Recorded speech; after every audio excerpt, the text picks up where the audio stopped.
Archaeologists were looking for the long-lost tomb of Cleopatra when they found something that seemed too good to be real.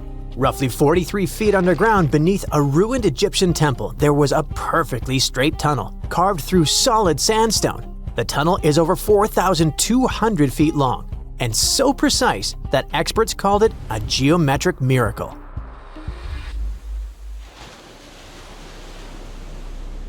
The tunnel sits beneath an ancient city west of Alexandria, near Egypt's Mediterranean coast. The team that found it carefully peeled back layers of stone and debris until they hit this passage, about 6.5 feet tall, cut cleanly into bedrock. There were no collapse marks or wandering curves, just precision.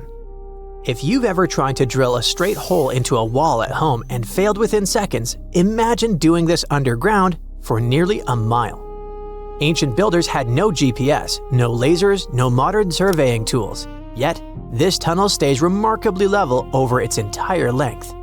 That means they understood gradients, angles, and distance in a way that goes far beyond stack stones and hope.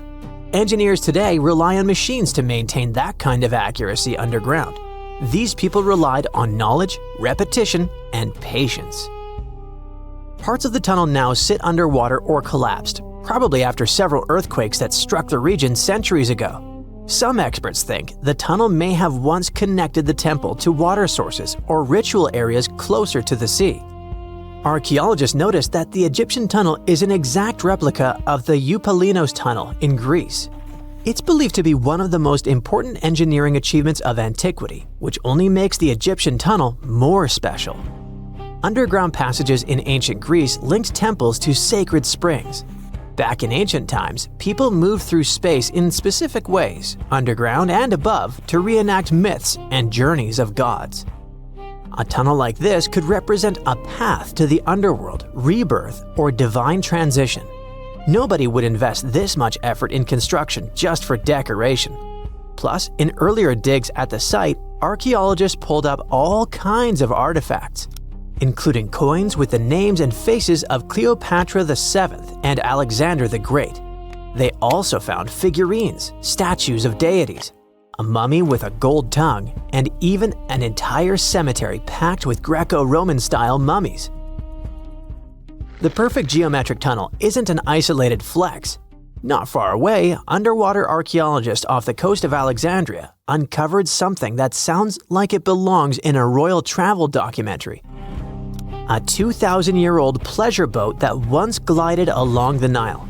And this wasn't just another fishing vessel or cargo barge.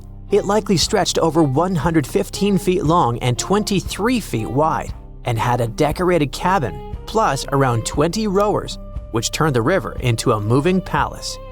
This isn't speculation pulled out of thin air.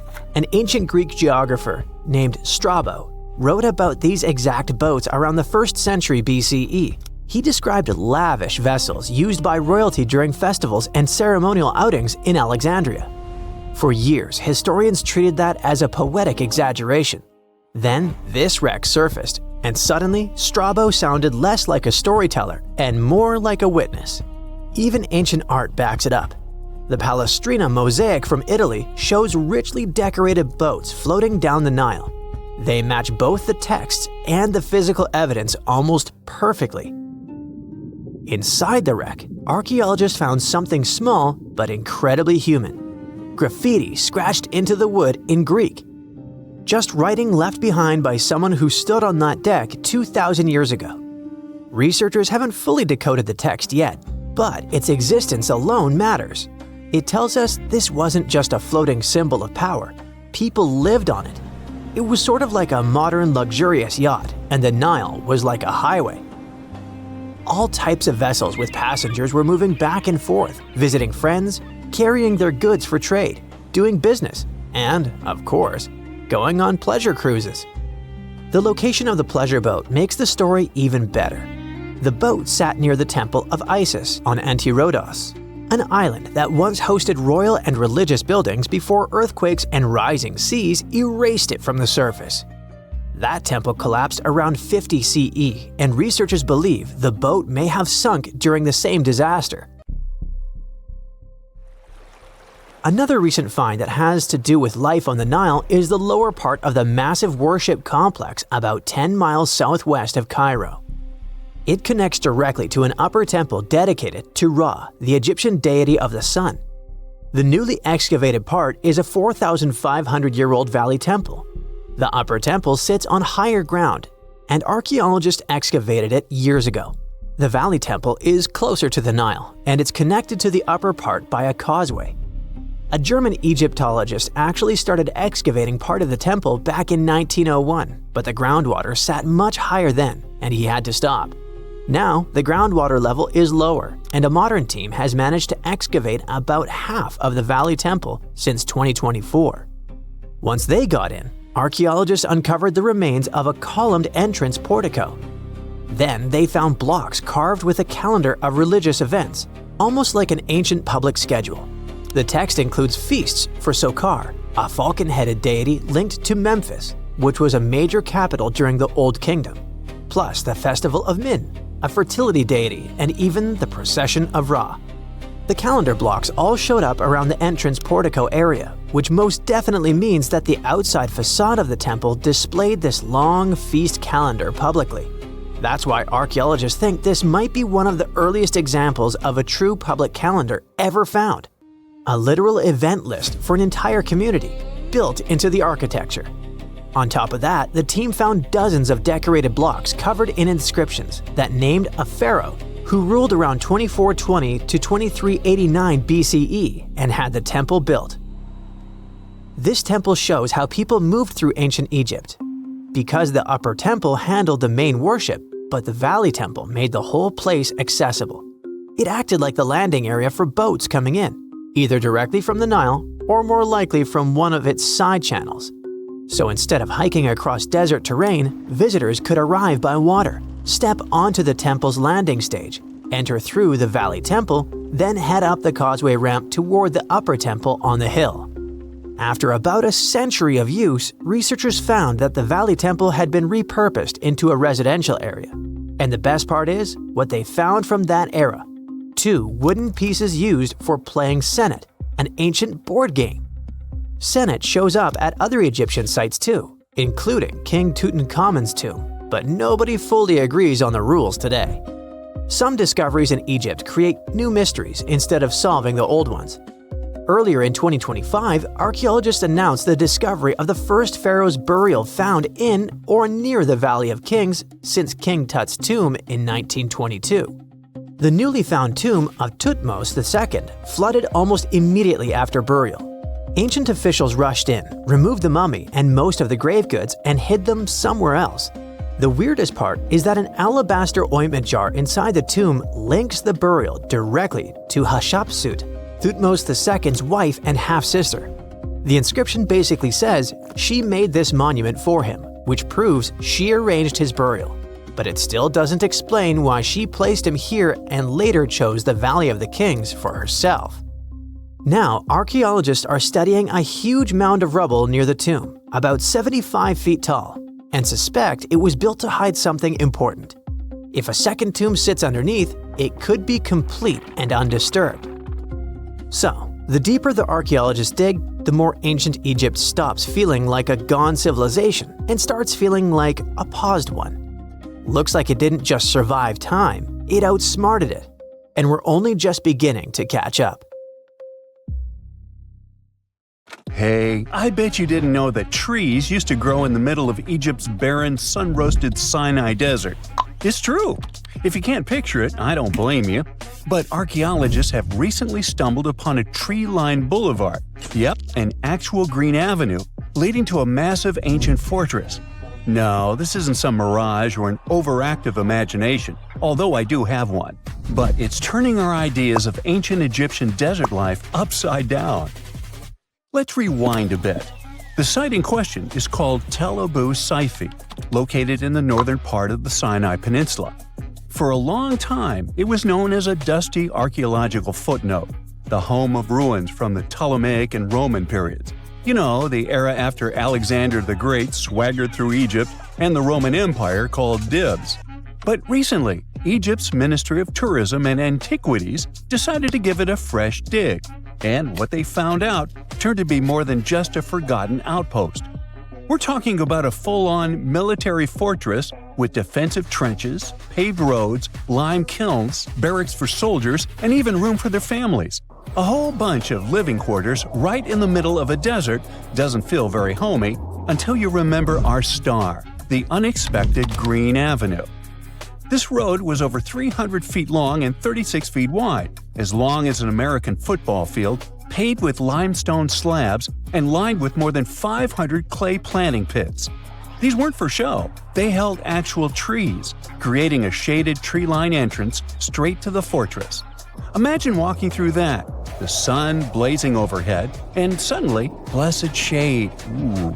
Now, that's not just a grand entrance, that's an ancient red carpet, or maybe a green one. But this wasn't about curb appeal. The existence of hundreds of trees in a desert landscape over 2,000 years ago tells us something big. You see, the Ptolemaic Egyptians weren't simply good at building monuments. They were also masters of water management. In a place where rainfall is rarer than a selfie with a pharaoh, they somehow found a way to grow rows of trees. Now, let that sink in. To irrigate that many trees in a desert, they must have had a sophisticated irrigation or water transport system, something capable of moving and distributing water efficiently in this harsh climate. Maybe they channeled groundwater, or maybe they captured seasonal rain, or maybe ancient sprinkler systems. Okay, maybe not that fancy. But still, it's clear they were ahead of their time. Here's the thing, we already know the Egyptians mastered water control. They harnessed the Nile with ditches and canals to feed distant fields. So irrigation wasn't exactly a mystery to them. They had the skills and the knowledge. And sure, scientists still debate what the Sinai climate was like 2,000 years ago. But many believe it may have once been greener. After all, take one look at those dramatic mountains and rocky landscapes, shaped and sculpted as if by brute force of ancient rivers. And it's hard not to think that water once played a bigger role out there. Plus, archaeologists have found tons of evidence showing that Ptolemaic Egyptians cultivated fruits, vines, and trees on a large scale. In other words, growing a forest in a desert might feel wild to us, but to them, it was just another Tuesday. And now, this Green Avenue is making archaeologists wonder, what if similar irrigation systems were used elsewhere, say for transporting the enormous stones used to build the pyramids? There's already a theory that ancient rivers or human-made canals helped move those stones. And the Tel Abu Saifi discovery? Well, it might just be the missing puzzle piece. This isn't just a dream. Back then, rivers were like highways, power grids, and cargo trains of the ancient world, all rolled into one. Egyptians used them for everything – irrigating crops, trading goods, powering industry, and even mobilizing for war. If you were doing something important, odds are it involved a river. But wait, it gets even better. Excavations revealed deep defensive trenches, like ancient moats, dug more than 6 feet deep around the fortress. Those weren't just muddy ditches. They were part of an elaborate defense system designed to be filled or bridged to control access. Think of it as ancient Egypt's version of a retractable security gate, minus the hydraulics. And while the trenches were keeping intruders out, life inside the fortress was bustling. Remember how we said archaeologists had found military housing units? It turns out soldiers might have lived there with their families. So this wasn't just a barracks, it was a thriving community, with meals, routines, kids playing, and probably a whole lot of ancient gossip flying around the dinner table. In addition to all the military stuff, researchers found 4 massive lime kilns used to produce quicklime, an essential ingredient for making construction mortar. These kilns are a big deal because they suggest that during the later Roman period, Tel Abu Saifi turned into an industrial hub. It was like the Home Depot of ancient Egypt, churning out materials to build and repair buildings. But here's where the plot thickens. Underneath all of this, beneath the roads, the trenches, the kilns, archaeologists found the corners of an even older structure, a mystery building. Could it be the remains of a third, much older fortress? Or an ancient cemetery or lost city? Nobody knows yet, but one thing's clear, this story isn't over. Honestly, this might be the coolest archaeological cliffhanger of the decade. So, what does this all mean? Well, for starters, it challenges everything we assumed about desert life in ancient Egypt. For the longest time, deserts were thought of as natural barriers, dry, deadly, and empty. But this find suggests that the desert might have once been green and full of life, not because the climate was dramatically different, but because the Egyptians were incredibly good at bending the environment to their will. They didn't just survive in the desert, they transformed it. It also adds fuel to the fire in the age-old debate about ancient Egyptian tech. If they could build a fortress with tree-lined roads, moats, irrigation, and industry in the middle of the Sinai, is it really such a stretch to imagine they could engineer water channels to move pyramid stones? Forget the Ancient Aliens TV show. Sure, it's entertaining, I'll give you that, but it makes us forget something crucial. Those people were brilliant. A lot of what we call modern technology is recycled ancient ingenuity. And who knows how much knowledge we've lost over time. Meanwhile, the dig continues. Scientists are now mapping the entire Tel Abu Saifi site, trying to piece together how all the structures connect. Some want to analyze soil samples to find traces of old tree roots and maybe even figure out what kinds of trees once grew there. Imagine if they were date palms. We might be looking at the world's oldest snack lane. You already know that the implications of the discoveries don't stop with history books, right? This kind of discovery has modern relevance too.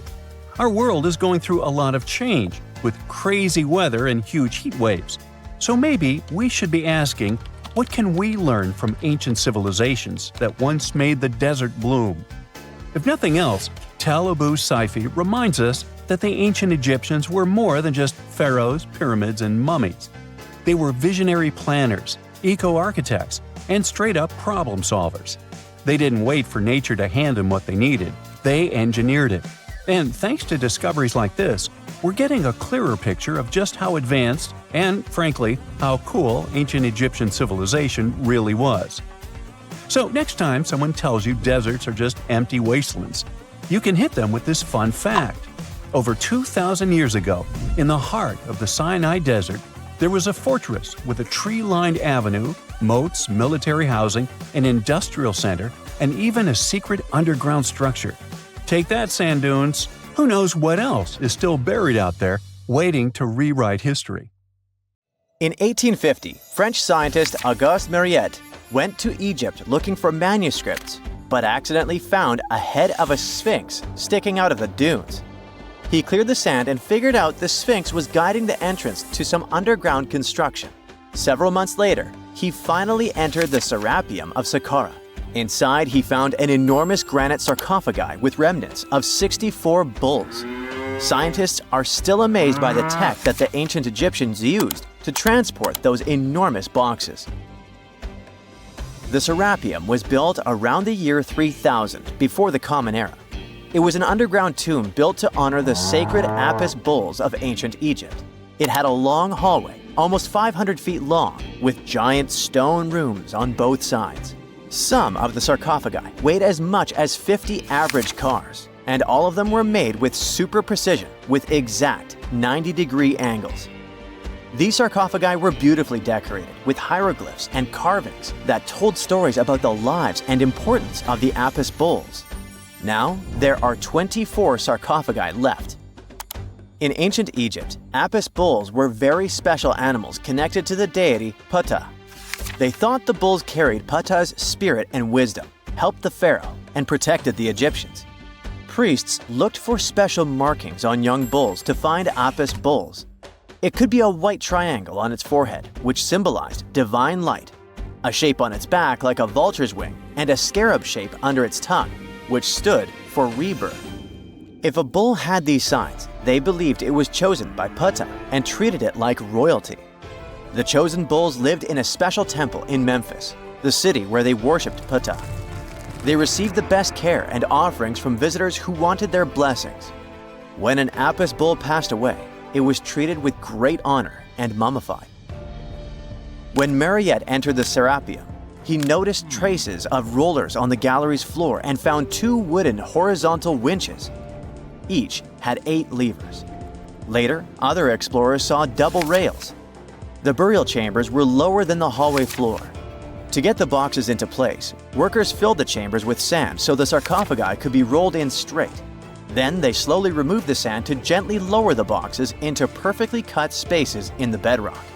A carved stone sign found in the Serapeum said it took 28 days to move just one sarcophagus and its lid into its spot during the time of Ptolemy II. The extreme precision of the sarcophagi with 90-degree angles also has an explanation. Ancient Egyptians wrote texts, or rather, papyrus, on geometry a long time ago. It shows that they knew the approximate number pi and could calculate the volume of a pyramid with its top cut off. If they could figure out complicated math like that back then, it makes sense that they could also carve perfectly flat surfaces 500 years later. All this sounds pretty legit, but some people think certain things don't add up here. The size of boxes is way larger than the size of bulls, yet they buried pharaohs in tiny coffins that barely fit their bodies. The sarcophagi are made out of granite with crazy precision, and they could have just used limestone, which would have made things way easier. The transportation of the boxes seems pretty simple, but only in theory. If one person could pull about 440 pounds, then at least 250 people would be needed to pull just one box. The tunnels in the Serapeum are really narrow, only about 2 feet wider than the boxes themselves. There's no way hundreds of people could have squeezed into those tight spaces to pull the boxes. And even if they did, how would they turn the box in the cramped corridor, lower it into its niche, and place it perfectly in the middle? Somehow, they did this 24 times, and every box is centered perfectly. Plus, the chambers were dusty, and there were no signs of soot from lamps. This means they must have worked in almost complete darkness. The real use of the boxes could also be different. A long time ago, even before the Egyptian pharaohs ruled, the local people already knew how to use fermentation. It happens when tiny organisms called yeast eat certain ingredients like starch and turn them into gas and ethanol. So someone in ancient Egypt probably put food like barley, bread, and even meat inside a giant stone box, then closed it tight with a heavy lid.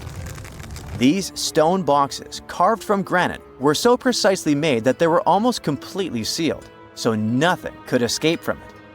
As the yeast inside the box started working, it created more and more CO2 gas. It built up pressure inside the box. The granite boxes were incredibly strong. They could handle more pressure than a car tire can hold. When granite was squeezed under such pressure, its crystals produced a tiny electric charge. This effect was possible because granite contains quartz, a material that reacts to pressure this way. The process also needed meat or animal parts, possibly to help the yeast grow better. Meat contains something called oleic acid, which yeast needs to keep growing and to survive the bad effects of the ethanol it produces. As the pressure inside the box kept growing, the combination of gases and electricity made these boxes not just ancient fridges, but powerful energy systems. Over time, the pressure inside got so strong that it could push the lid open and the gas would escape with a pop. But when people rediscovered the Serapeum in 1850, they found old drawings that showed piles of stones stacked on top of some of the box lids. So, someone long ago probably tried to make the lids even heavier by adding extra weight to make it harder for the gas pressure to push them open. This extra weight also meant the quartz crystals in the granite could keep creating more electricity under all that pressure. If someone opened one of these stone boxes thousands of years later, they would only find bones from bulls that were placed in the box. And that's exactly what Mariette discovered in the 1850s. They opened the Serapeum for visitors soon after the first excavations in the second half of the 19th century. Prince of Wales even had a luncheon with his guests in one of the sarcophagi. Sands and earthquakes made the site inaccessible for a while, but now you can visit it again and try to solve the mystery yourself. With new tech, we could have answers to many other historical mysteries soon. A team of scientists at Chicago's Field Museum of Natural History recently used a special CT scanner to learn more about ancient Egyptian mummies without unwrapping them. They gently rolled 26 mummies on custom carts out to the parking lot, where the scanner was waiting. It took thousands of detailed X-ray pictures of each mummy and their coffins. When all the pictures were put together, they created 3D images that showed what was inside, the skeletons, and some artifacts. The scientists hope these images will help them understand ancient Egyptian burial practices from over 3,000 years ago. Even though the scanning process only took 4 days, it might take 3 years to study all the data. But scientists were able to learn some personal details about the mummies. One of the most popular mummified individuals at the museum, Lady Chineta, was a woman who lived in ancient Egypt about 3,000 years ago. It looks like she passed away in her late 30s or early 40s. To make sure her body looked complete for the afterlife, embalmers put stuffing in her neck to keep it from collapsing. They also placed artificial eyes in her sockets, so she would have eyes in the next world. She was wrapped in fancy linen and placed in a beautifully decorated coffin. The scans revealed that it had been carefully crafted with a slit at the back, which embalmers used to fit the body. There were also some artistic details on the surface, like markings for her knees. It looks like her burial was on the scale of a high-end luxury car. If there's a question that still baffles archaeologists to this day, it's this one. How did the ancient Egyptians build those magnificent pyramids? As far as we know today, their resources were quite limited, especially in terms of tools and building materials. We still don't have a fully satisfying answer, but hey, we've got some pretty amazing theories worth considering. The leading contender among these theories involves the clever Egyptians employing a sneaky strategy. Now picture this. They constructed a slanted and curving mound made of bricks, earth, and sand encircling the pyramid to be. As the pyramid grew taller and taller, they simply increased the height and length of this wacky structure. It's like they were playing an ancient game of Jenga. Now, how did they get those massive stone blocks up there? Well, according to the legendary ancient Greek historian Herodotus, they used sleds, rollers, and levers. It sounds like they turned construction into a supersized game of tug-of-war. And guess what? Herodotus also claimed that the Great Pyramid, the one from Giza, the granddaddy of them all, took a whopping 20 years to build. There's more. Herodotus also dropped a mind-boggling number on us.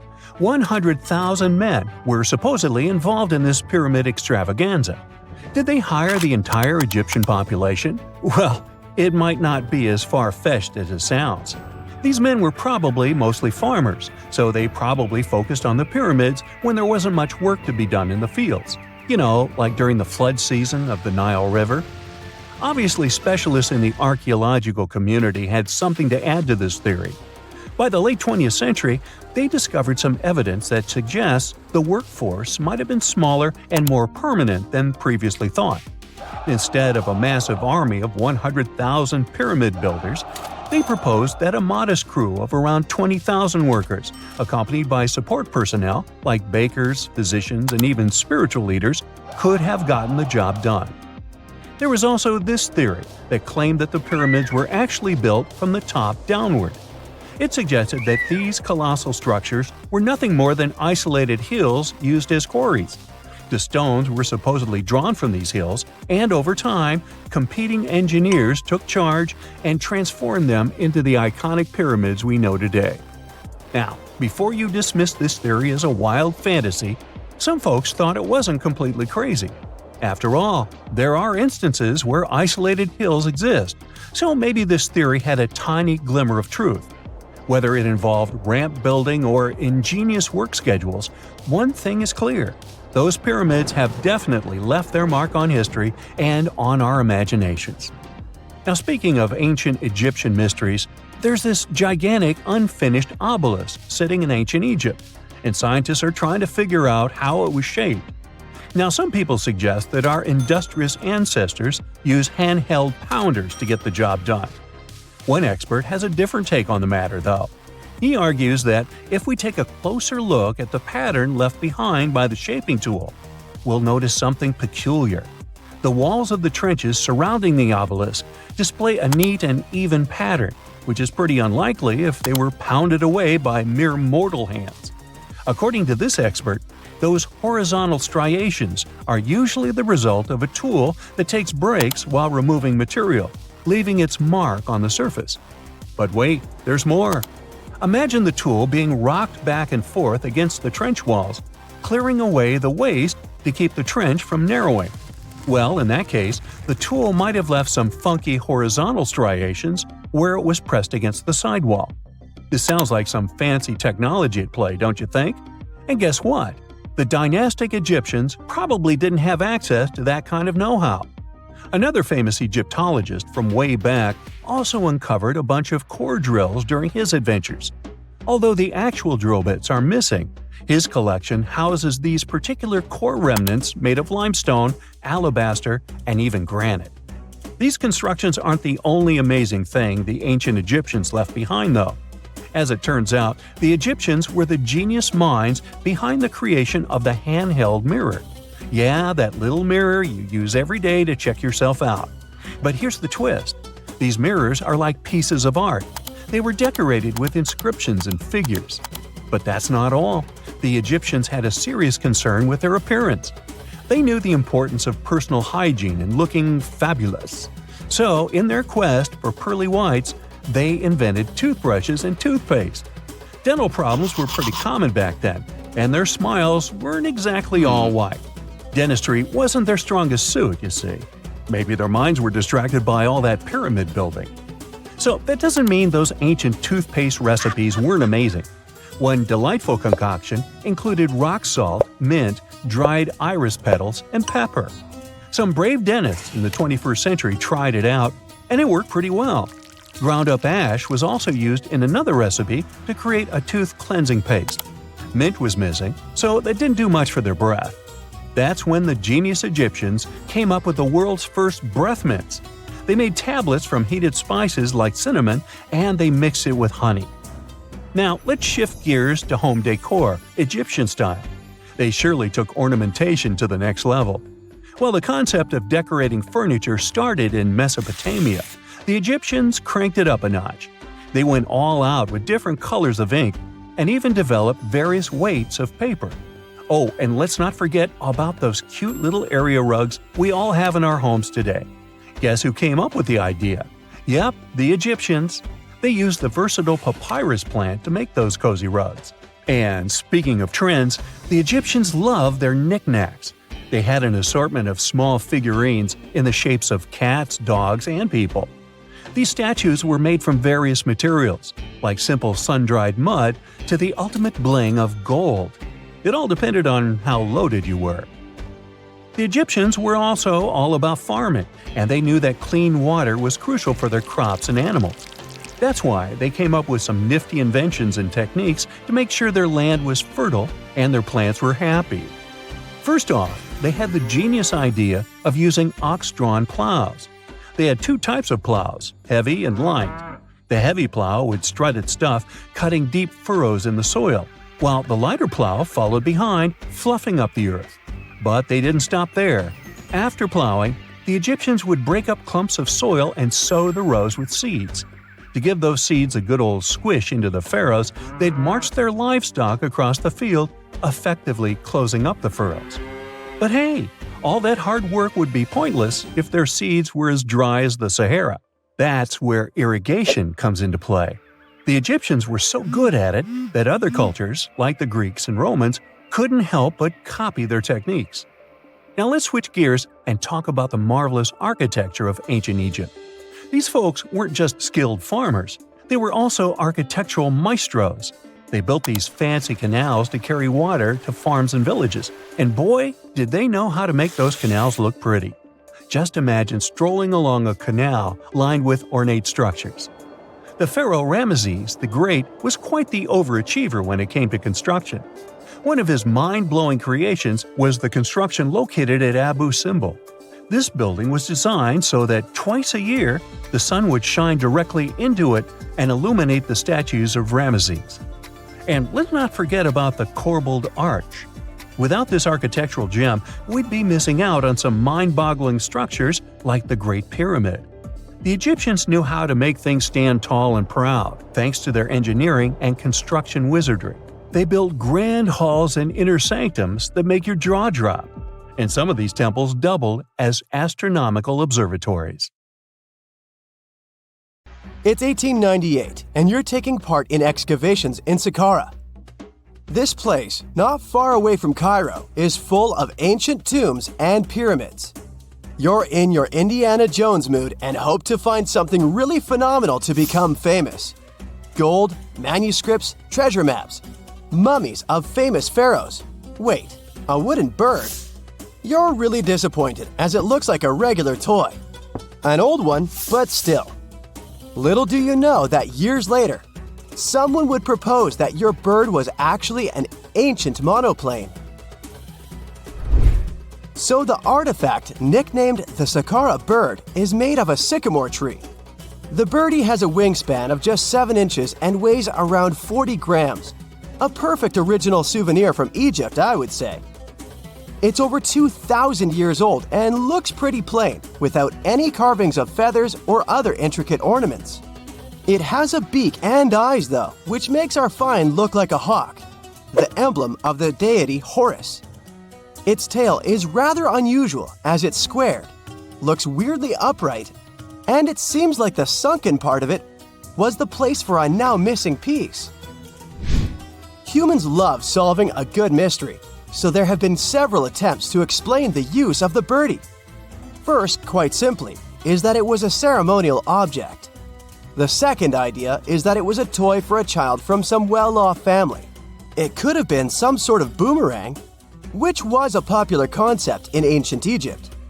Then there was a theory that the bird had been used as a weather vane.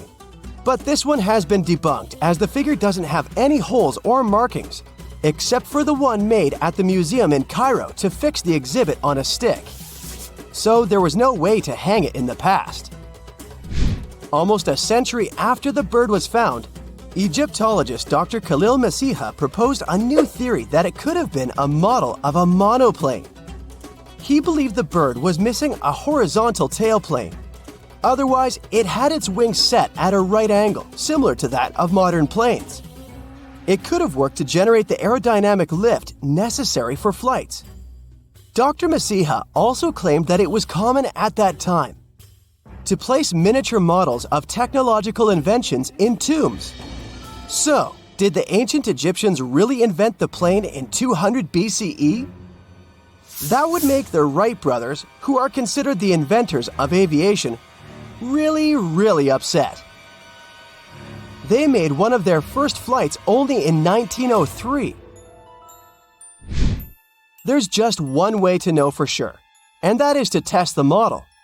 But you know, the ancient museum in Cairo would unlikely let one of their cherished exhibits fly around like a toy. That's why glider designer Martin Gregory built a similar model, this time of balsa wood, and concluded that even with the missing tailplane, the plane wasn't much of a flyer. Case solved? Not really. This didn't sound convincing enough to the History Channel, so they invited an aerodynamics expert to build another replica of the bird. He tested it in weather conditions similar to those in Egypt and was impressed with the little plane's abilities. So, if they did invent the prototype of a plane back in the times of pharaohs, it would be a good example of an oupart. That's an out-of-place artifact, an object that's way ahead of its time in terms of technology or history. And the Saqqara Bird isn't the only example of such a revolutionary concept. In 1901, a group of divers retrieved the Antikythera mechanism from an underwater shipwreck near the Greek island of Antikythera. It's been dubbed the world's first analog computer, and it's currently dated around 100 BCE. The bronze mechanism could tell the position of the sun, moon, planets, and stars, as well as the lunar phase, the dates of upcoming solar eclipses, and even the speed at which the moon moves through the sky. No one's sure who used it and how or where it was made. But it's obvious that it's extremely precise and way too advanced for its time. The first flushing toilets in the world were invented in the middle of the 20th century. Just kidding. The ancient Minoans on the Mediterranean island of Crete and the Indus Valley civilization both came up with this brilliant invention at the same time, around 4,000 years ago. The plumbing and sanitation were so well done that no one managed to design anything better until 2,000 years later. One ancient Minoan lavatory was discovered at the Palace of Knossos. It looks like it had a wooden seat set over a tunnel that directed water from a rooftop reservoir to an underground sewer. Other varieties got water from jugs. Only the super rich people could afford all this glory.